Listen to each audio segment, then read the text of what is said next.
जी इस टॉपिक का नाम है एंगुलर डिस्प्लेसमेंट। और यहाँ पर ये कि एक ऑब्जेक्ट है जो इसके चारों तरफ इस तरीके से घूम रहा है। अब यहाँ पर मैंने इस ऑब्जेक्ट की एक पोजीशन P1 ले ली, दूसरी पोजीशन P2 ले ली। O से लेकर के P1 तक की डिस्टेंस R है और O से लेकर P2 तक की डिस्टेंस R है। मान लीजिए इस ऑब्जेक्ट ने P1 से P2 तक डेल्टा x की आर्क तय की और यहाँ से यहाँ तक इसको टाइम लगा डेल्टा थीटा। तो हम लोग अब यहाँ पर एंगुलर डिस्प्लेसमेंट अगर निकालें तो फॉर्मूला यूज़ करेंगे angle is equal to arc upon radius. Arc को हम लोग यहाँ पर डेल्टा एस कहेंगे और रेडियस हमारी आर हो जाएगी, यानी यहाँ पर हो जाएगी जाकर के theta is equal to delta S upon are.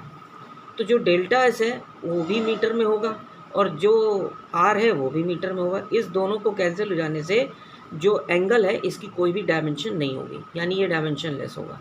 क्यों? वैसे भाई एंगल का यूनिट रेडियन होता है ना। तो इसलिए चाहे आप एंगल कह लीजिए चाहे एंगुलर डिस्प्लेसमेंट कह लीजिए, बात एक ही है। ठीक, तो एंगुलर डिस्प्लेसमेंट का यूनिट एंगल हो गया जिसकी कोई डायमेंशन नहीं होगी और जिसका फॉर्मूला होगा डेल्टा एस अपॉन आर। एक तो ये चीज़ याद रखनी है।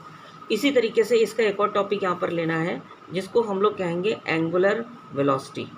इस एंगुलर वेलोसिटी को आप इंडिकेट करेंगे ओमेगा से। Omega means angular velocity. इसका डेफिनेशन होता है कि rate of change of angular displacement.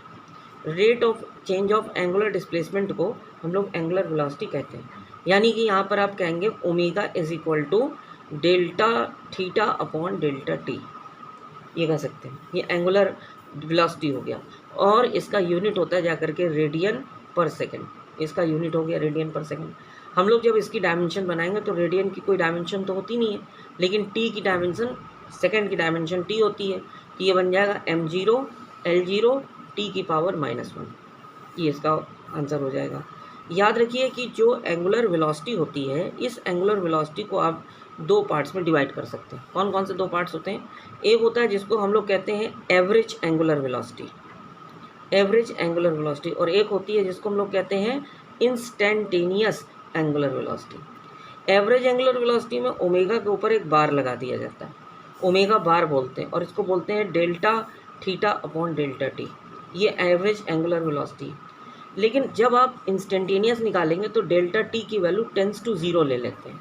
Tense to zero का मतलब होता है अबाउट टू ज़ीरो ले लेते हैं, यानी डी टी टाइम पर निकालते हैं। तो ये बन जाता है जाकर के omega is equal to d theta upon d t. यानी कि यहाँ पे जो एंगुलर डिस्प्लेसमेंट होता है उसका विद रिस्पेक्ट टू टाइम के अगर हम लोग डिफ्रेंशिएट करें तो हमारे पास एंगुलर वेलोसिटी आ जाती है। इस कंडीशन पर टाइम बिल्कुल ज़ीरो के बराबर होता है, लेकिन एग्जैक्टली ज़ीरो नहीं होता है। और इस कंडीशन पर टाइम जो होता है वो हम लोग दो जगह का डिफरेंस लेते हैं, T2 - T1। तो ये दो तरीके की एंगुलर वेलोसिटी हो जाती है। ठीक, इसके बाद आपको याद रखना है यहाँ पर कि एक होता है एंगुलर एक्सेलरेशन, जिसमें एंगुलर एक्सेलरेशन पर आपको याद रखना है कि एक ये सर्कल है। सर्कल में कोई भी ऑब्जेक्ट अगर मूव कर रहा है तो उस पर दो तरीके के वेक्टर काम करेंगे। मान लीजिए सेंटर इसका, एक वेक्टर ये होगा और दूसरा वेक्टर ये होगा। इस वेक्टर का नाम हम लोग OP रख लेते हैं। तो ये वेक्टर जो होता है इस वेक्टर का नाम R, यानी आप OP को यहाँ पे दो नाम से जानते हैं। इसको आप कह सकते हैं रेडियल वेक्टर, या तो ये कह सकते हैं, या फिर इसी को आप यहाँ पर कह सकते हैं पोजीशन वेक्टर। ये इसका दो नाम है, पोजीशन वेक्टर। रेडियल वेक्टर इसलिए कहते हैं क्योंकि एक रेडियस है तो रेडियल वेक्टर नाम पड़ गया। पोजीशन वेक्टर इसलिए कहते हैं क्योंकि ये वेक्टर इस पॉइंट की पोजीशन को बताता है विद रिस्पेक्ट टू ओरिजिन के लिए, इसलिए इसको हम लोग पोजीशन वेक्टर कहते हैं। तो ये दो तरीके के वेक्टर यहाँ पर मिल जाते हैं। दूसरा जो वेक्टर ये दिख रहा है इसको आप कहेंगे टेंजेंशियल वेक्टर, क्योंकि ये टेंजेंट के फॉर्म में होता है, इसलिए इसको हम लोग टेंजेंशियल वेक्टर कहते हैं।